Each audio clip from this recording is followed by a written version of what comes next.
Welcome to Not Milk Never Milk. Subscribe if you're lactose intolerant. You begin by checking the model and your operating system so you get the correct driver. This prevents compatibility errors. Once done, download the manufacturer driver package and any required utility. Make sure the printer is powered and connected via USB or the same Wi-Fi network. Do not rely on ad hoc connections. Then, launch the installer as an administrator so files and drivers can be written to system folders without permission problems, and follow the initial prompts to proceed.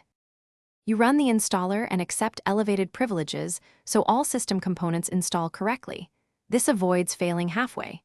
If the wizard finds old drivers, remove them to prevent conflicts. Next, explicitly choose USB or Wi-Fi. USB is plug and play, while Wi-Fi needs SSID and password so the device registers on your network.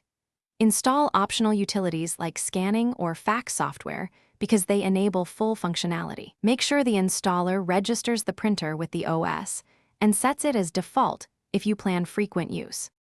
You finish by printing a test page to confirm the driver talks to the printer.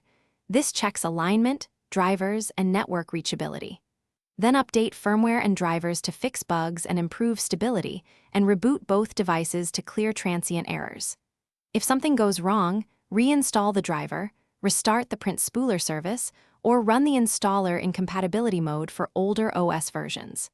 As a final tip, temporarily disable firewall or antivirus if they block device discovery. Then re-enable after connection succeeds. Thanks for watching. If this was helpful, leave a like and consider subscribing. See you next time.